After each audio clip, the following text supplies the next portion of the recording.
Hello everyone, it's TheCanadianWifier here. I'm finally done with the exams. That's why I just kind of disappeared off the face of the world for a few days there. I've been not struggling, but yeah, struggling to keep up with all my procrastination from earlier in the semester. I had a ton of projects all due at once, and I actually managed to get them all done and handed in and such. So I'm done with high school. I'm so relieved, it's not even funny. Finally free, finally able to post videos, actually work, become a functioning member of society. Wow, that was a nice off-topic tangent for the starting of a Wi-Fi battle. This is actually a pretty good one against a passerby named Daniel. Looking at his team, the Aegislash could be a little bit problematic because I don't have that much to hit it hard outside of Nidoking and maybe Diggersby. The what's that thing called? Hydreigon. It's actually a pretty big threat as well. Not to mention, of course, the Talonflame, obligatory Charizard mention, because Charizard's a massive problem. My team, Assault Vest Goodra, Standard Ferrothorn, Agility Diggersby, which you will see puts in a lot of work in this game, Sub-Select Terrakion, Standard Defensive Scizor, and a Standard Life Orb Nidoking. I'm going to lead off with that said Nidoking, as he leads off with his Charizard.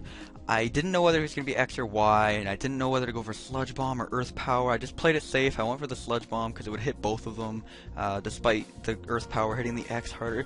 It doesn't matter. He's just going to kill me with a Flamethrower first turn. It just dies. It's not even a Fire Blast. Charizard Y is such a threat. I'm going to go with the Goodra because, unless he's carrying Dragon Pulse, which is actually a pretty good option in my opinion, because it allows you to hit dragons. Unless he's carrying that, he won't be able to touch me. I'm going to predict the T-Tar coming out because Goodra is countered to shit by T-Tar. I'm going to double out on the Terrakion, but he actually switches out on the Garchomp, which confuses me because I would not have lived the Draco Meteor whatsoever, unless he was predicting T-Bolt. But I know I can't kill it with Terrakion, so I'm just going to switch out into Ferrothorn.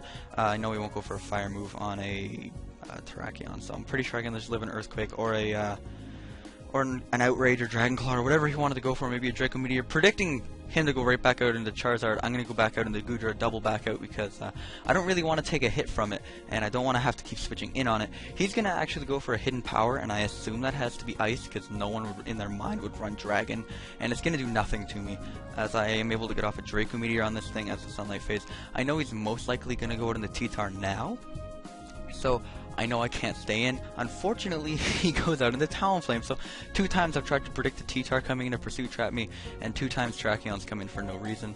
I did a quick calc, Choice Band of Brave Bird can't kill, so I'm just going to go for Stone Edge. He actually just U-turns out because he doesn't want to take Stone Edge, and he goes out into Hydreigon. Now here's where things just kind of go downhill for me. I missed. It's not a big deal now, but that damage would be, it comes into play later.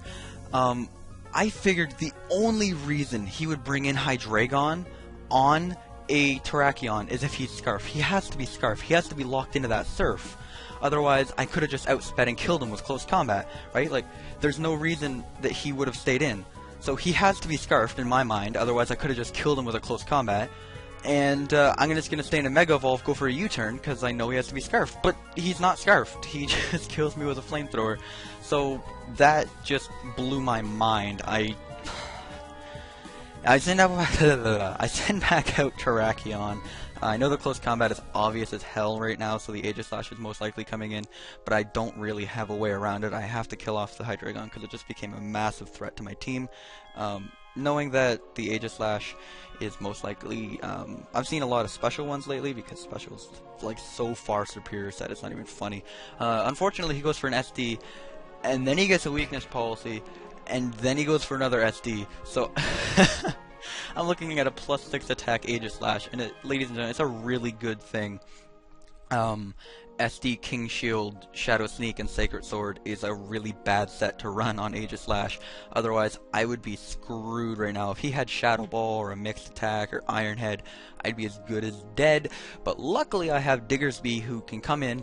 The King Shield was about the most obvious play in the history of Pokemon right here. Like, it's not even funny. I had no problem clicking Agility on a +6 Aegislash, and that says something. And I know I'm immune to Shadow Sneak, so I can just kill off the Aegislash with the Earthquake. Even through defense form, from about 60-70%, Adamant Life Orb Earthquake just demolishes it. He brings out Charizard. I don't whether to get the drought up or not. Maybe he didn't think I'd outspeed, but of course I'd outspeed. He can't carry a boosting item because he has the Charizard right Y, and Diggersby is able to kill that thing off as well. And he's gonna bring out the Talonflame. I obviously don't want to take a Banded Brave Bird, predicting that it might be. I haven't seen anything to make me think that he's not banded yet, so I'm just gonna have to go on that assumption. Quick Attack would not kill, and I'd probably be outsped because it's priority. No wait, I wouldn't be outsped, but I probably couldn't kill it. Anyway, I just made myself sound stupid. I'm going to go in the Ferrothorn, and not only does he have the Acrobatics, so he doesn't take the Brave Bird recoil, but he also has the Overheat, so he doesn't take any recoil whatsoever from that, and I'm just sitting there like, oh, okay, I guess that kind of works for you. I can see why you'd run it. I just haven't seen anyone run it yet, so that kind of caught me off guard. As long as I hit a Stone Edge, I can kill off this damn bird, and I do hit a Stone Edge, so he's going to be able to send out Garchomp. After the Talonflame goes down, I'm just going to get off a close combat. I was actually sub-Select, but I didn't bother subbing because I know he's just going to be Earthquaking and he could just break my... It's pointless. I just needed to get off some damage on this thing so I can actually can come in with Diggersby. It's my last. And looking at the rest of his team, he has the T-Tar, he has Hydreigon, and he has this Garchomp. Garchomp's easy pickings for a quick attack. Obviously, I can't go for an agility on this thing, unfortunately, because it's going to do too much damage to the point where Life Orb would end up killing myself. And here's where that Stone Edge damage comes in. Excuse me. Here's where the Stone Edge damage comes in from earlier. If I got off the Stone Edge with Terrakion earlier in the game, I'm pretty sure that quick attack would have been able to kill it, and then obviously an Earthquake would be able to finish off the T-Tar, so it's a little bit unfortunate, but it was still a really, really good game. Also, why is my picture so messed up? I'm not like a default guy. I'm Jasmine. Jesus Christ. Anyway, thank you all for watching. Thank you all for listening. Expect a lot more videos coming up because, like I said, I'm done as of talking right now. I'm officially done with high school, and it feels amazing. So I'm free. Expect more videos. I have a couple roulettes coming your way because roulette is basically what I can do right now. I have so much crap. I have like 4 boxes full of crap. And none of it really meshes together, so I'm just like, hey, you want a roulette? You want a roulette? You can all have a roulette. I'm Oprah. Anyway, I'm just going to stop wasting your time, everybody. Thank you all for watching. Thank you all for listening. Leave a like if you enjoyed. Take it easy. Have a good day. See you later. Peace.